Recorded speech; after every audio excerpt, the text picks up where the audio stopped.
व आजच्या भागामध्ये खूप चांगला आणि महत्त्वाचा एपिसोड आहे, कारण इथं एकापेक्षा एक ट्विस्ट येत असतात. तर तुम्ही बघायचं विसरू नका. चला तर चालू करूया आता व्हिडिओला. लग्नानंतर होईलच प्रेम या मालिकेच्या आजच्या भागामध्ये जीवा नंदिनीला वरण भात भरवत असतो. तेव्हा वरण भात भरवत असताना घास जीवाचा असं म्हणून तो पटकन तो घास मागे घेतो, कारण त्याला असं वाटतं की नंदिनी खाणार नाही. म्हणून नंदिनी धक्क्याने त्याच्याकडे पाहते आणि विचारते, तुम्हाला काय वाटलं, हा घास तुम्ही भरवणार आणि मी तो खाणार नाही? म्हणजे तुमच्या नावाचा घास मी खाणार नाही असं वाटलं का तुम्हाला? तेव्हा जीवाला समजतं की ही खाणार, म्हणून तो एक घास जीवाचा असं म्हणून तो अगदी प्रेमाने नंदिनीला तो घास भरवतो. मग आता जीवा खूपच खुश होतो. त्यावेळी नंदिनी त्याच्याकडे पाहत राहते. तर आता तिच्या तोंडाला थोडासा आता भात लागलेला असतो, त्यामुळे जीवा तिला असं दाखवत असतो की तिथे लागले. मग आता नंदिनी ते व्यवस्थित स्वच्छ करायचा प्रयत्न करत असते, परंतु तिला समजत नाही, ती भात काढत नाही. त्यावेळी आता जीवा तिला म्हणतो, थांब तू, मी व्यवस्थित स्वच्छ करतो. तेव्हा तो लगेचच आता तिच्या ओठांवर असणारा भात काढतो आणि मग तिला दाखवतो, ते बघ नंदिनी, तुझ्या ओठाला भात लागला होता. मग तिला भरवतो आणि अनेक घास. मग बघता बघता सगळ्या भात संपल्यानंतर नंदिनी सुद्धा खुश होते आणि जीवा सुद्धा. तेव्हा तो लगेचच तिला पाणी प्यायला देतो. मग आता जीवा नंदिनीकडे तेव्हा पाहत राहतो. तेव्हा मात्र तिच्या मनात येतं की म्हणजेच विक्रमने बोललेलं त्याला सगळं आठवतं की तुमचा पार्टनर हा तुमचा वरण भात असतो, त्यामुळे प्रत्येकाने आपापला पार्टनर हा शोधायचा असतो. तो आता तिच्याकडे पाहत मनावर विचार करत असतो, नंदिनी, तू माझा वरण भात आहेस की नाहीस हे मला माहीत नाही, परंतु मी तुला कधीही आयुष्यभर उपाशी सोडणार नाही, कारण की एवढं मात्र नक्कीच आहे. तेव्हा असं म्हणून तो तिच्याकडे पाहत राहतो. त्यावरती नंदिनी हसूनच म्हणते, अहो, मला खरंच आता खाल्ल्यानंतर समजलं की भुकेने पोटामध्ये अक्षरशः खड्डा पडला होता, पण आता जरा ठीक वाटते. मग आता नंदिनी उठून बाहेर जायला निघते. तेव्हा विचारतो, एक विचार होय बघा ग, 24 तास मागून घेतलेले, 24 तासामध्ये तू नक्की कुठले पुरावे असे गोळा करणार आहेस? नंदिनी आता काही उत्तर न देता एका ठिकाणी शांतपणे पाहते. तेव्हा दुसरीकडे सगळेजण जेवायला बसलेले असतात. तेव्हा पार्थचा चेहरा जरा पडलेला असतो. त्यावेळी आता देशमुख, अहो काय झालंय, काय प्रॉब्लेम आहे का असं काव्य विचारते. तेव्हा पार्थ सांगतो, आता आईशी बोलणं झालं तेव्हा तिच्या आवाजावरून असं समजलं की काहीतरी प्रॉब्लेम झालाय, नीट कळालं नाही. त्यावरती काकू म्हणतात, असू द्या असू द्या, घरचा काही विचार करू नका, आज जेवण वाढलंय ना, तर जेवून घ्या बरं. तेव्हा पार्थ जेवायला बसतो आणि काव्या पटकन त्यासमोर आता ताट ओढते आणि म्हणते, पहा, तुमचं तुम्ही वाढून घ्या, मी मला घेतलं. त्यावेळी पार्थ पुन्हा तिच्या हातातून ताट ओढतो आणि म्हणतो, हे बघ, अगोदर मी घेतले. मग असं म्हणून दोघांची ताटावरून खिचाखिची सुरू असते. मग आता काका काकी दोघे आश्चर्य एकमेकांकडे पाहत असतात, कारण नवरा बायको आहेत, खरंच हे असं काय भांडत आहेत ताटावरून. त्यावेळी आता काव्या म्हणते, आपापल्या घरात पार्थ, अहो तुम्ही असे काय भांडताय वेड्यासारखं असं म्हणत पार्थ सुद्धा म्हणतो, पहा, लहान बाळासारखं तुझी नेहमी भांडणं असतात, अगदी काय भांडत असतेस काय माहीत. काव्या विचारते, मग आता तुम्हाला काय म्हणायचं आहे, मी असं काय लहान मुलासारखी भांडते काय? तेव्हा पार्थ म्हणतो, हो तुम्हीच भांडताय. काव्या रागात म्हणते, अहो वाटेल ते बोल नका. हा देशमुख. तेव्हा पार्थ पुन्हा त्याच्याकडे ते ताट तिच्या हातातून ओढून घेत असतो. तुम्हाला काय वाटत नाही का हो, एवढा मुंबईवरून तुम्हाला इकडे घ्यायला आलोय, आता मला भूक लागले सारखं असं, बरं अगोदर जेवण करून घ्या. तेव्हा या दोघांच्या आता उलट पुलट भांडणं पाहून काका जोरात ओरडतात, अरे काय चाललंय तुमचं, काय कुत्र्या मांजरीसारखं तुम्ही भांडताय असं म्हणून तो पार्थ जरा घाबरतो. तेव्हा काव्या आणि पार्थ एकमेकांकडे पाहतात. एकमेकांकडे पाहत असताना काकू विचारतात, काय रे, तुमचं काय बालविवाह झालाय काय असं म्हणून त्या मोठमोठ्याने हसावं लागतात. काकाच्या हातावर टाळी देतात. काका हसत नसतात, मात्र काकू टाटा जोरात त्यांच्या पाठीवर मारतात. तेव्हा सुद्धा काकू बरोबर वेड्यासारखे असतात. तर पार्थ, अहो काव्या दोघेही आचार्याने काकूकडे पाहतात. त्यावेळी विचारतात, तुम्ही दोघांना हसायला काय पैसे द्यायला लागतात का? दोघे असे बसलायसा, हसत नाही काय नाही. मग रागातच काकू म्हणतात. त्यावेळी पार्थ काव्याकडे पाहत राहतो, कारण एकच ताट असतं आणि कसं जेवण ठेवायचं आता. त्यावेळी काकू म्हणतात, अरे दोघांनी एका ताटात जेवण करायचं, घ्या बरं जेवण करून. तेव्हा पार्थला खूप आनंद होतो आणि तो म्हणतो, अरे वा. काव्याचे मोठे डोळे करून जेव्हा त्याच्याकडे पाहते तर पार्थ लगेचच आपलं टोनिंग बदलत असतो आणि म्हणतो, अरे वा, अरे असं कुटुंबी नाही जेवणार त्या ताटात, आम्हाला 2 ताटं लागतील, दुसरं ताट वाढा. मग आता काकू म्हणतात, हे पहा आमच्याकडची ताटं संपलीत.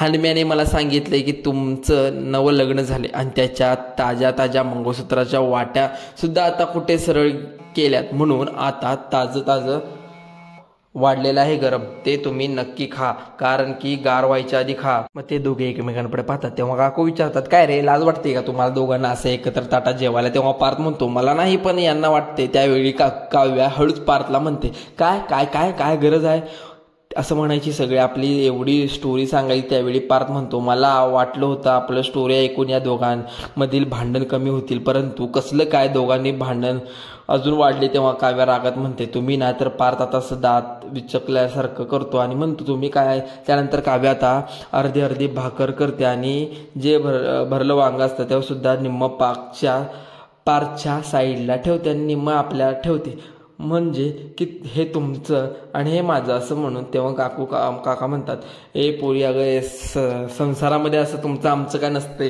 जे काय असते ते दोघांचं असते असं सांगतात. तेव्हा सुद्धा प्रेम सुद्धा असंच असतं. तुमचं खरोखर लग्न झालंय का असं काकू पुन्हा एकदा विचारत असतात. पार्थ म्हणतो, तुम्ही असं का विचारताय सारखं लग्न झालंय का मग असं तुम्ही कुत्रा मांजरासारखं का म्हणताय असं विचारतात. संशय तर येत असतो, पण तुमचं लग्न झालं असं नाही ना, सिद्ध करून दाखवा. बरं. तेव्हा पार्थ म्हणतो, कसं सिद्ध करून दाखवायचं काकू म्हणताय? काही नाही, दोघांनी एकमेकांना घास भरवा आमच्या समोर. तेव्हा पार्थ म्हणतो, काव्या दोघे एकमेकांकडे पाहत राहतात. काव्या म्हणते, कशाला काय करायचं उगीच सिद्ध, हे काय करावं, गळ्यात मंगळसूत्र आहे की, झालं ना सिद्ध. त्यावरती काकू विचारतात, काय कोणाचं नाव मंगळसूत्र घातलेस तू? मग त्याच भरवायला तुला काय वाटते, लाज वाटते काय? तेव्हा पार्थ मनात मात्र लाडू फुटत असतात की कधी एकदा काव्यामध्ये मला प्रेमाचे घास भरवेल. तो आपल्या गालातच हसत असतो. काव्याकडे पाहतो. काव्या डोळे मोठे करून त्याच्याकडे जेव्हा पाहते तेव्हा मात्र एकदमच गंभीर शांत होत. त्यानंतर आता हे दोघे एकच नाहीत, ऐकतच नसतात, त्याच्यावर ओरडून विचारतात, मग तुम्ही एकमेकांना घास भरवत नाही? तेव्हा पार्थ म्हणतो, हो भरवतो. तेव्हा पार्थ आता संधी साधतो आणि काव्यात म्हणतो, एवढा फोर्स करतायत तर भरवतो घास त्याला, काय एवढं? मग काव्या हळूच म्हणते, बघतेस आता मी तुम्हाला घरी जाऊन. पार्थ म्हणतो, आता खाऊन घ्या, घरी बघू. त्यानंतर लगेच आता पार्थ तिला घास भरवतो आणि अगदी शांत होतो. पुन्हा एकदा तिचा घास भरवतो. काव्या तसाच काका सुद्धा त्याला काकूंना घास भरवून लागतात. तर काकू अशी वासका अंगावर येते. त्यावेळी काका गप्प बसतात. त्यावेळी काकू आता काव्याला म्हणतात, आता भरव काव्या तू घास त्याला गुपचूप. मग भरवत असते काव्या पण. मग पार्थ आता हा घास खात असतो. मग काव्या पटकन हात मागे घेत नाही. दोघे हे एकमेकांकडे पाहत राहतात. पार्थला खूप आनंद होतो, त्याच मनात लाडू फुटतात. मग तेवढ्यात जोरात आता मंदिरातली घंटा वाजते. तेव्हा पार्थ जोरात दचकतो आणि काकू म्हणतात, घंटा वाजली. त्यावेळी पार्थ आता लगेच आपल्या छातीला हात लावतो, विचारतो, तुम्हाला बाहेर ऐकू आले का हो माझ्या मनातली घंटा? त्यावेळी आता काव्या रागात पार्थकडे पाहत असते. अरे आज श्रावणी सोमवार आहे ना, आरती झाली, ती घंटा वाजली. मग मंदिरात पार्थ मनात विचार करतो, अरे वा क्या बात आहे, असं माझ्या आयुष्यातील अगदी बेस्ट श्रावण आहे, कारण देवळात न जाता मला फळ मिळाले. हे बघा देवा, माझ्या आणि काव्याच्या संसाराला गाडा मी एकट्याने ओढतो. आता अशी दरड कोसळून दे, म्हणजेच नातं सुद्धा ढासळणार नाही. आपल्या मनात काव्याचा विचार करत असते. काव्या पुन्हा रागात त्याच्याकडे पाहते आणि म्हणते, देशमुख आता तेव्हा तो पुन्हा असं करत असतो. मग आता नाईलाजाने काव्याला त्याला घास भरवावा लागतो, कारण काकू समोर असतात. काव्या तिला घाबरत असते. मग काव्या रागात त्याला घास भरवते, दोघांना दृष्ट काढत असते, म्हणते लय भारी. तेव्हा पार्थ विचारतो, आता मी भरवायचं ना? मग आता काकू म्हणतात, हो भरव बाळा. तेव्हा पार्थ सुद्धा अगदी आनंदाने तो घास काव्याला भरवत असतो. पुन्हा काव्याला अजूनच राग येतो आणि ती डोळे मोठे करून त्याच्याकडे पाहते, पण पार्थ अगदी शांत होत हसत तिच्याकडे पाहत असतो. दुसरीकडे जीवाने विचारलेलं असतं नंदिनीला की तू पुरावा कुठून आणला? ती म्हणते की मी पुरावा आणणारच होतो, पण माझ्या सगळं चांगुलपणाचा मला लावून वसू आत्याला खोटेपणा मी काही झालं तरी उघड करणार आहे. मग जेव्हा विचारतो, हो पण तू नक्की काय करणार आहेस? मग आता त्यावरती नंदिनी म्हणते, नाही जेव्हा माझ्या एकटीला लढायचं आहे, मला अशी एकटीलाच लढू द्या. तेव्हा तो म्हणतो, मी आहे तुझ्यासोबत, आपण एकत्र लढूया. अहो मला तुम्हाला कुठल्याही अडचणीत टाकायचं नाही, कारण आज नाही म्हटलं तरी बाबा माझ्यावर थोडा नाराज होतील. मला माझ्यामुळे तुमच्यावरती असं चिडायला नको आहे. तेव्हा जेव्हा विचारतो तर बाबा की चिडतील माझ्यावर. अगं हे बघ आता तू वसा आरोप केले, तू वसात्यावर आरोप केलेस ना, त्यावेळी ऑलरेडी आई बाबा खूपच डिसरिस्पेक्ट झालेत, पण तरीही त्यांना माहीत आहे की ती उगीच असा आरोप नाही करणार आणि तसं त्यांनी बोलून सुद्धा दाखवलं. नंदिनी सांगते अहो माझ्याकडे तुम्ही असं उगीच भरडला जाल आणि म्हणून मी सांगते. जेव्हा म्हणतो अगं भीती तर मला वाटते नंदिनी तुझ्यासोबत काही उलटसुलट होणार नाही याची भीती वाटत आहे. कारण की दोघे एकत्र अशी भरडले जाऊ नको, हरकत नाही. लग्नामध्ये सप्तपदी चाललो आपण दोघे, एकमेकांसाठी कुठल्या संकटामध्ये सोबत करू. मग वचन दिलं आणि तरीही मला कशी मागे हटायला सांगतेस. त्यावरती नंदिनी सांगते कारण जे लग्न आपलं मोडायला निघाले त्या दिलेल्या वचनांना खरंच काही अर्थ नाहीये जीवा. त्यामुळे प्लीज तुम्ही माझ्या कोणत्याही गोष्टीत पडू नका. तुम्हाला मला आत्ता सपोर्ट केला ना त्यासाठी खूप मनापासून धन्यवाद. असं आभार मानत ते इथून पुढे जे काही करायचं ते फक्त आणि फक्त मीच करणार असं म्हणून त्यात रम्या घाबरलेली असते आणि वसूला ऑलर्ट करत असते की आई नंदिनी काय पुरावा घेऊन येईल खरंच आपल्याला सांगता येत नाही. आता आपण तिच्या एका पाऊलना पुढेच असलं पाहिजे. वसू हसते आणि म्हणते अगं ती काय करणार आहे ना, मला चांगलंच माहीत आहे रम्या, कारण त्या नंदिनीला ना मी अगदी चांगलीच ओळखत आहे. कारण ती तिच्या पुढचं चाल खेळण्या अगोदर मी माझ्या पुढचा डाव खेळून सुद्धा मोकळी झाली. तेव्हा रम्या हसते आणि म्हणते आता नंदिनीच्या अगोदरच तू तुझी चाल खेळून मोकळी झालीस. सेम तशीच त्यावरती वसू हसत असते. तेव्हा आता रम्या हसते म्हणते अरे वा, पण आई मांडला हा तुला, कारण नंदिनी कॉन्फिडन्स वाढला म्हणून तू दीपकचा नंबर मोबाईलमधून डिलीट केला नाहीस आणि घरात सगळ्यांना सांगण्या अगोदरच तू तो नंबर डिलीट केलास. तिला असं घरातील सर्वांसमोर तू अगदी तोंडावर पाडलंस. अगं दीपकचा नंबर माझ्या मोबाईलमध्ये बघितल्यानंतर मी तो नंबर डिलीट करू शकते हे सुद्धा अजिबात तिच्या डोक्यात आलं नाही. ती खरंच बावळट आहे म्हणून ती वसू हसते आणि कदाचित तिला असं वाटतं की असे काही कदाचित मी घरातील सर्वांसमोर घाबरून मान्य करेल. मी माझं असं केलं की मला माफ करता वगैरे येईल असं रडण्याचं नाटक करत असतो. आता रम्याला स्टोरी सांगत लागते. नंदिनीची त्या दोघी हे खूपच गंमत करू हसतात.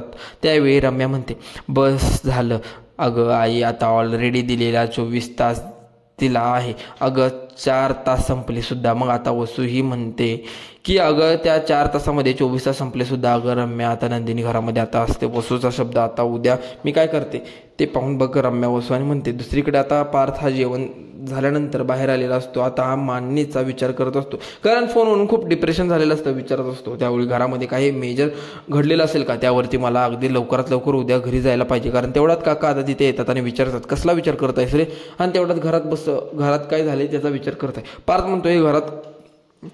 तेव्हा आता लगेच काका म्हणतात अरे तुझी कारभारीण इथे असताना तू एवढा विचार करतोयस, घरात आता आकरीतच घडणार आहे का काय असं विचारतो. पार्थ विचारतो आता आकरीत म्हणजे काय हो. आता काका म्हणतात अरे नवल म्हणतात असं म्हणत आता पार्थ म्हणतो अच्छा असं बरं झालं माझी कारभारीण इथे आहे माझ्यासोबत, नाही तर त्याच्या घरी असल्या काही मी अडकलो नसतो तर सारखं मला कॉल केला असता.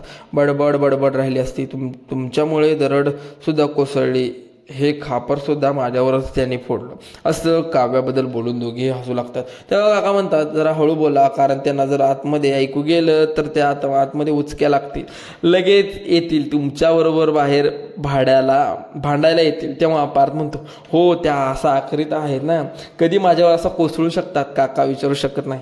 मग सुद्धा घाबरतात. त्यावेळी पार्थ हसून म्हणतो तुमच्यापेक्षा कमी आहे हा.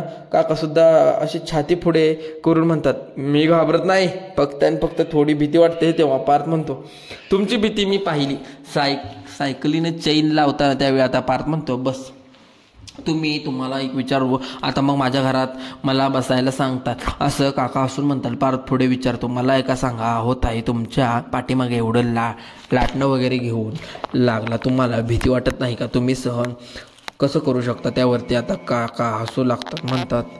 म्हणू लागतात की पहा आता की तुम्ही आता इथे अडकला आहात त्यामुळे काही नाही. पार्थ पुढे विचारतो मला एक सांगा हो ताई, तुमच्या पाठीमागे एवढं लाटणं वगैरे घेऊन लागतात, तुम्हाला भीती वाटत नाही का हो, तुम्ही सहन करता का. त्यावेळी आता काका हसून म्हणतात मी नाही सहन करत तिला, उलट तीच मला सहन करत असते, कारण माझ्या तब्येतीवर तू जाऊ नकोस, मला ना खूप मस्ती आहे असं म्हणत असतात.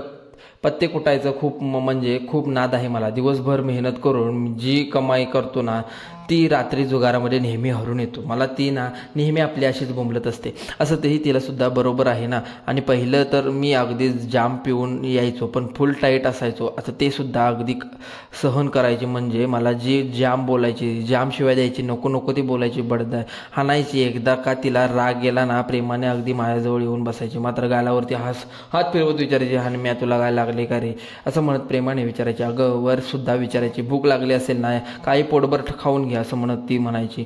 असंच सुद्धा असतं. मी सुद्धा बराच वेळ काही बोलायचो नाही. अगं मग नंतर बराच कारभारी, तू जेवलीस का असं म्हणत एकदा का तिला कारभारी बोललो तर ना तिला मला कवटाळून घट्टमिठी मारायची आणि अशी धायकून सुद्धा रडायची. त्यावरती पार्थ म्हणतो, बरं म्हणजे वर फक्त राग दाखवतात, मनात फक्त प्रेम असतं. त्यावरती तेव्हा पार्थ म्हणतो, अरे प्रेम म्हणजे काय, नुसता फणस आहे माझा तो फणस.